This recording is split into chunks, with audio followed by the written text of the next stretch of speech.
आज हम छत्तीसगढ़ प्रयोगशाला परिचारक भर्ती 2023 के अंतर्गत जो बायोलॉजी है, जीव विज्ञान, उससे संबंधित टॉप 100 क्वेश्चन लेकर आए हैं जो कि बहुत ही इम्पॉर्टेंट है। तो आज का जो हमारा पहला प्रश्न है वह है, गाय का दूध माँ के दूध के समान माना जाता है क्योंकि।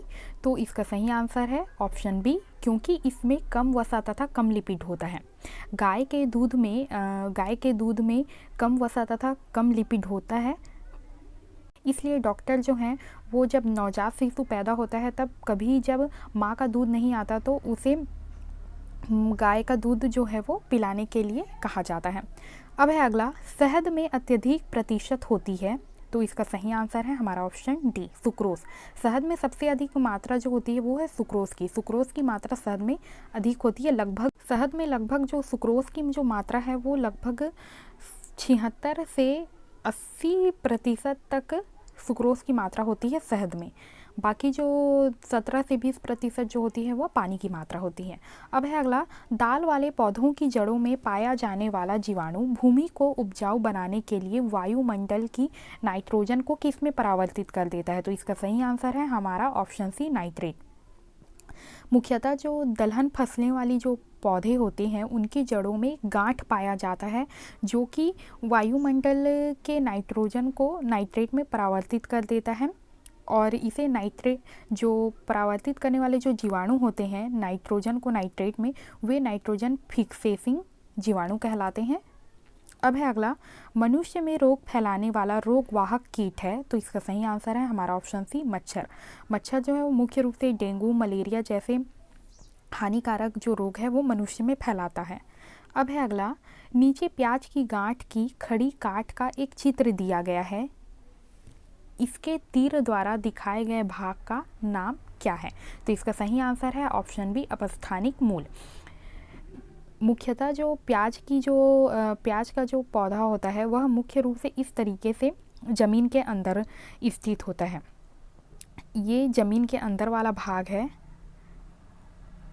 और ये जो भाग है ये मुख्यतः अपस्थानिक मूल है या अपस्थानिक जड़ें कहलाती है। और इसकी पहचान का मुख्य विशेषता यह है कि ये रेशेदार होती हैं अपस्थानिक जड़ें, और जो मूसला जड़ें होती हैं वो मुख्य रूप से इस तरीके से होती हैं, और जो अपस्थानिक जो जड़ें होती हैं वे रेशेदार जड़ें होती हैं। अब देख लेते हैं अगला, लाइकेन की संरचना में कौन कौन से जीव सम्मिलित रहते हैं। तो इसका सही आंसर है हमारा ऑप्शन ए, शैवाल और कवक। शैवाल और कवक जो है वो सम्मिलित रूप से जब रहते हैं तो वे लाइकेन की संरचना का निर्माण करते हैं। अब है अगला, उस नलिका का नाम क्या है जिसमें होकर पत्तियों में बना हुआ भोजन जड़ की ओर जाता है। तो इसका सही आंसर है हमारा ऑप्शन बी, फ्लोएम। फ्लोएम के माध्यम से पत्तियों में जो बना हुआ जो भोजन होता है वो पौधों की जड़ की ओर या पौधों के निचले भाग में जो भोजन को पहुँचाने का जो कार्य करता है वो फ्लोएम का कार्य होता है। अब है अगला, विटामिन सी किस फल से सबसे अधिक मात्रा में पाया जाता है। तो इसका सही आंसर है हमारा ऑप्शन डी, आंवला। अब है अगला, सर्वाधिक ऊर्जा उत्पन्न होती है। तो इसका सही आंसर है हमारा ऑप्शन बी, वसा से। वसा में सर्वाधिक ऊर्जा जो है वो उत्पन्न होती है। अब है अगला, मनुष्य है एक। तो इसका सही आंसर है परपोषी। मनुष्य एक परपोषी जीव है। अब है अगला, शरीर हेतु ऊर्जा का मुख्य स्रोत है। तो इसका सही आंसर है हमारा ऑप्शन डी, कार्बोहाइड्रेट। कार्बोहाइड्रेट जो है वो शरीर का मुख्य ऊर्जा स्रोत है। अब है अगला, निम्न में से कौन सी शर्करा मोनोसैकेराइड नहीं है। तो इसका सही आंसर है हमारा ऑप्शन ए, लैक्टोज। अब है अगला, मनुष्य की त्वचा के बाह्य सतह पर खुलने वाली ग्रंथि है। तो इसका सही आंसर है हमारा ऑप्शन सी, श्वेत ग्रंथियाँ।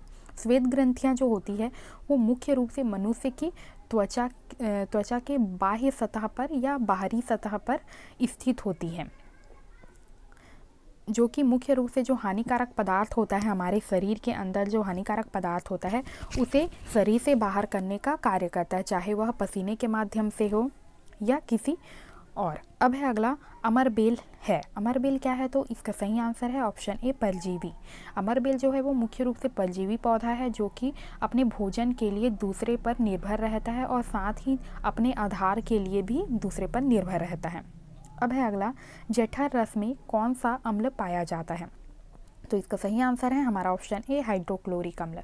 जठर रस में मुख्य रूप से हाइड्रोक्लोरिक अम्ल पाया जाता है। अब है अगला, जनन कोशिकाओं में विभाजन होता है। तो इसका सही आंसर है हमारा ऑप्शन बी, अर्धसूत्री। जनन कोशिकाओं में जो मुख्य रूप से अर्धसूत्री विभाजन होता है। अब है अगला, खाद्य विषाक्तता से संबंधित जीवाणु हैं। तो इसका सही आंसर है हमारा ऑप्शन बी, क्लास्ट्रीडियम बाटुलिनम। क्लास्ट्रीडियम बाटुलिनम जो है वो भोजन को नष्ट करने या भोजन को विषैला बनाने वाला प्रमुख जीवाणु है, जिससे यह जो है वो मुख्य रूप से भोजन को खराब करने का कार्य करता है या उसे नष्ट करने का कार्य करता है या सड़ाने का कार्य करता है।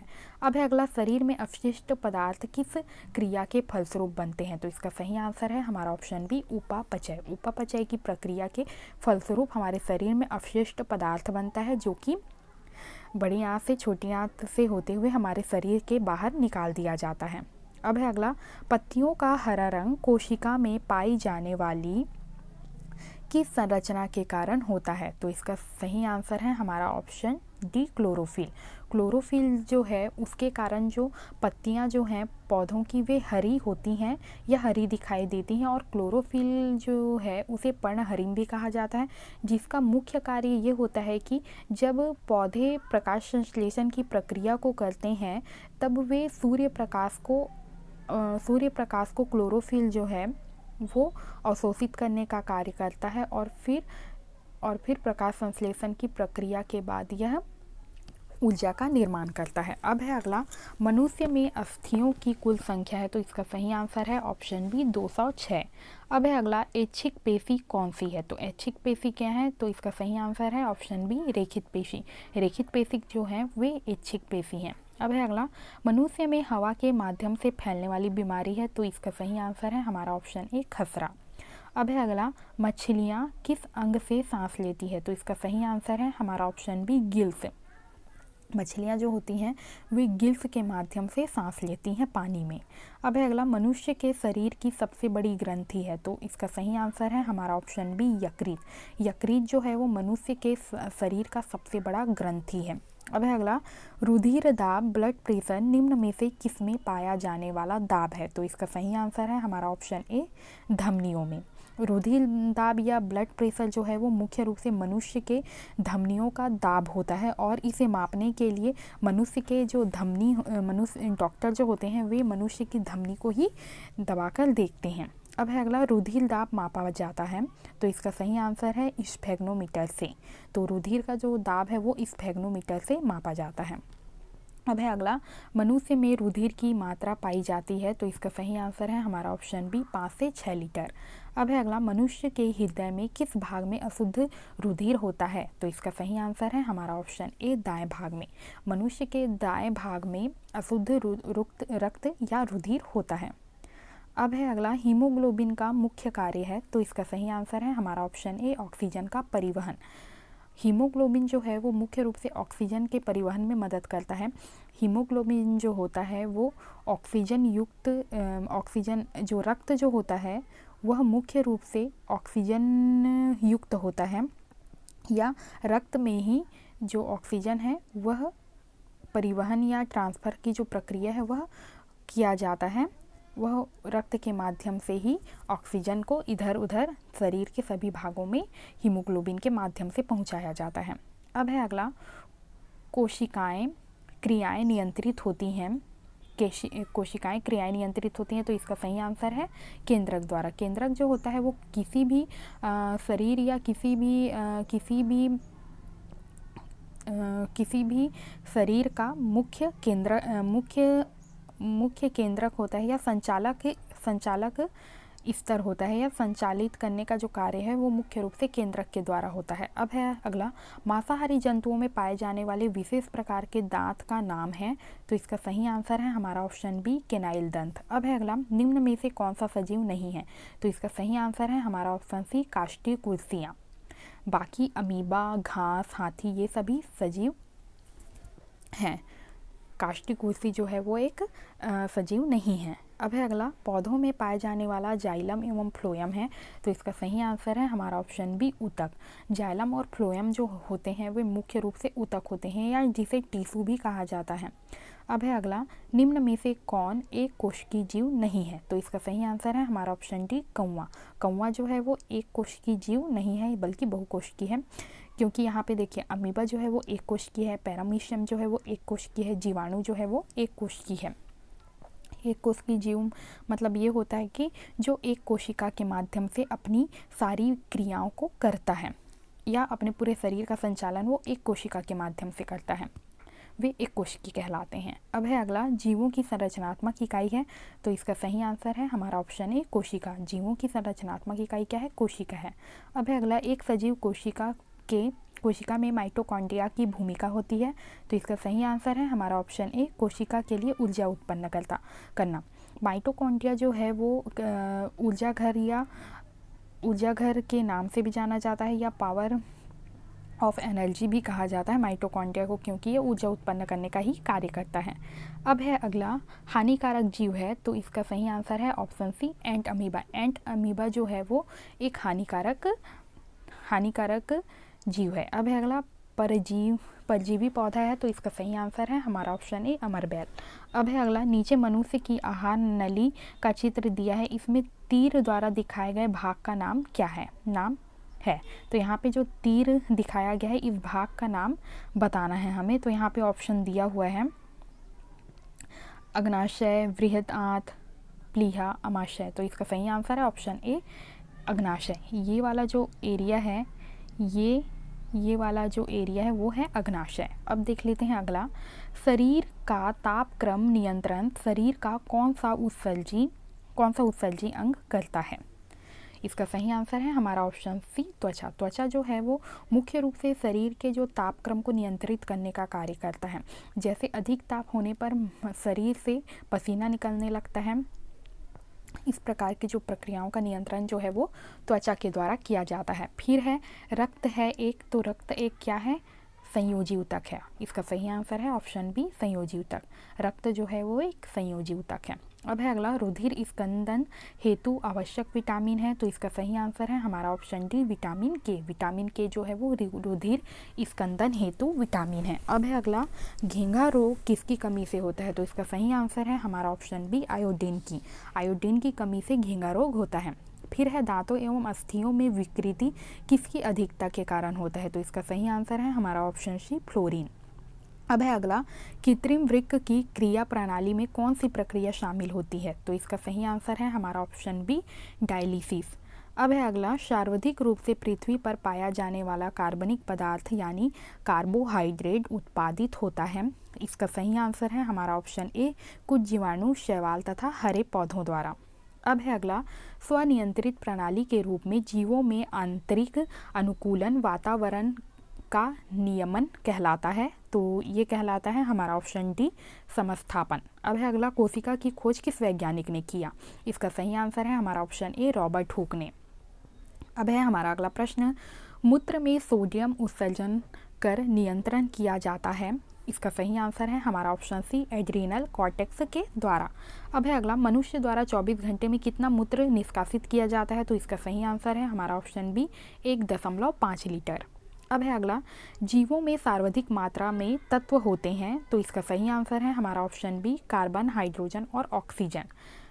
अब है अगला, निम्नलिखित में से कौन सा अनुकूलन आपातकालिक है, इसका सही आंसर है हमारा ऑप्शन डी उपरोक्त सभी। त्वचा का धूप के कारण काला हो जाना, ये भी अनुकूलन के कारण होता है। फिर प्रकाशानुवर्तन, शीत निष्क्रियता, ये सभी अनुकूलन अल्पकालिक होते हैं। अल्पकालिक मतलब कुछ समय के लिए होते हैं, कुछ समय के लिए कुछ समय के लिए जो त्वचा होती है वो धूप के हानिकारक प्रभाव को बचाने के लिए त्वचा को काला कर देता है। अब है अगला, दीर्घकालिक अनुकूलन का उदाहरण है, तो इसका सही आंसर है हमारा ऑप्शन ए रात में खिलने वाले फूलों का सुगंधित होना। अब है अगला, जीवों और निर्जीव के बीच की कड़ी है, तो इसका सही आंसर है हमारा ऑप्शन ए वायरस। वायरस जो है उसे जीव और निर्जीव के बीच की कड़ी मानी जाती है। अब है अगला, विशालकाय सरीसृप के विलुप्त होने का कारण है, तो इसका सही आंसर है हमारा ऑप्शन ए, अनुकूलन का ना होना। अब है अगला, पृथ्वी पर सभी जीवितों का संपूर्ण भाग बनता है, तो इसका सही आंसर है हमारा ऑप्शन डी, जीवमंडल। अब है अगला, जीवों में ऊर्जा का संचरण किस पदार्थ के द्वारा होता है, तो इसका सही आंसर है हमारा ऑप्शन सी, एटीपी के द्वारा। अब है अगला, कोशिका के अंदर सूचनाओं का प्रवाह होता है, तो इसका सही आंसर है हमारा ऑप्शन बी, आरएनए के द्वारा। अब है अगला, मनुष्य का हृदय एक बार में कितनी बार धड़कता है, तो इसका सही आंसर है ऑप्शन सी, 72 बार। अब है अगला, पृथ्वी का विशालतम जंतु है, तो वह है नीली व्हेल। अब है हमारा अगला प्रश्न 67, सबसे बड़ा पुष्प पादप है, तो वह है ऑप्शन ए, रिफ्लेशिया। अब है अगला, जीवित कोशिकाओं में जल की मात्रा होती है, तो इसका सही आंसर है हमारा ऑप्शन सी, 70 से 80%। अब है अगला प्रश्न, तंत्रिकी आवेगों के संवहन के लिए आवश्यक है, इसका सही आंसर है हमारा ऑप्शन बी, सोडियम या Na। अब है अगला, मानव शरीर में परासरण नियंत्रण करने वाला अंग है, तो इसका सही आंसर है हमारा ऑप्शन सी, वृक्क। वृक्क के द्वारा परासरण की जो प्रक्रिया होती है मनुष्य के शरीर में, उसे नियंत्रित किया जाता है। अब है हमारा अगला प्रश्न 71, 100 ml रुधिर में नमक NaCl की मात्रा होती है, इसका सही आंसर है हमारा ऑप्शन सी, 0.9 ग्राम।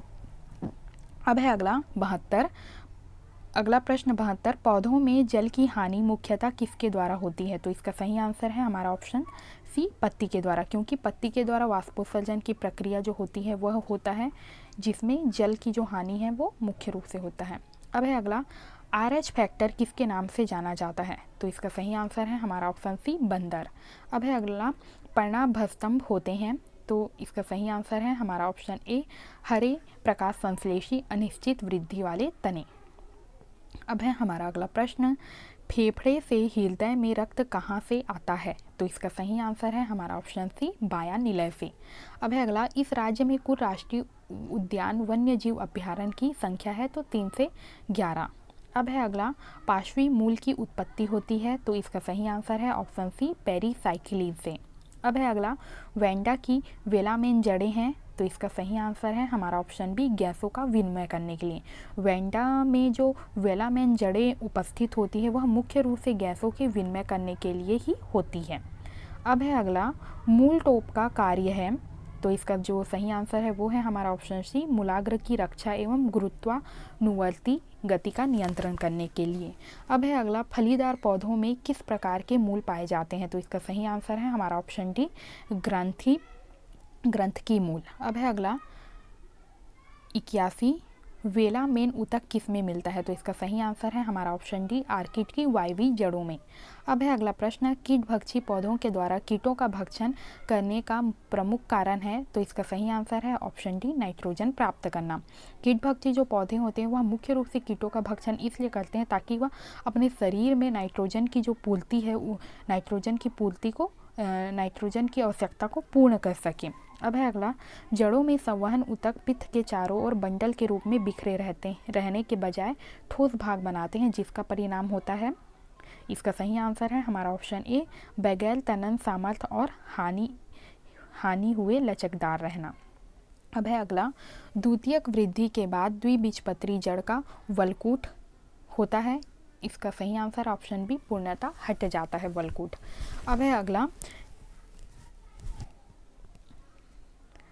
आर्द्रताग्राही जड़ें पाई जाती है, तो इसका सही आंसर है हमारा ऑप्शन सी, वेंडा में। अब है अगला, हवा से ऑक्सीजन का अवशोषण करने वाली जड़ें कहलाती है, तो इसका सही आंसर है हमारा ऑप्शन ए, आर्द्रताग्राही। अब है अगला, किस पौधों में मूल ग्रंथिका पाई जाती है, तो इसका सही आंसर है हमारा ऑप्शन बी, चने में। अब है अगला प्रश्न, कंद मूल पाई जाती है, इसका सही आंसर है ऑप्शन डी, शकरकंद में। अब है अगला, मूलांकुर से उत्पन्न ना होकर किसी अन्य भाग से विकसित होने वाली जड़ें कहलाती है, तो इसका सही आंसर है हमारा ऑप्शन बी, अपस्थानिक मूल। अब है अगला, न्यूमेटोफोर जड़ें पाई जाती है, तो इसका सही आंसर है हमारा ऑप्शन डी, राइजोफोरा में। राइजोफोरा में न्यूमेटोफोर जड़ें उपस्थित होती हैं। अब है अगला, जूसिया में उपस्थित जड़ों का कार्य है, इसका सही आंसर है हमारा ऑप्शन सी, श्वसन करना। अब है अगला, शकरकंद रूपांतरण है, तो इसका सही आंसर है हमारा ऑप्शन सी, मूल का।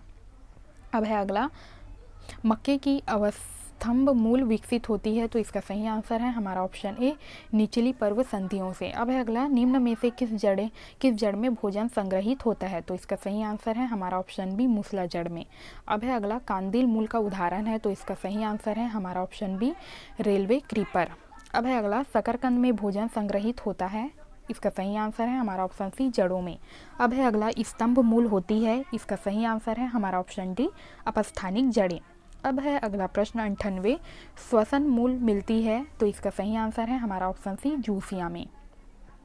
अब है अगला प्रश्न, न्यूमेटोफोर्स मिलती है, इसका सही आंसर है हमारा ऑप्शन सी, मैनग्रोव पादपों में।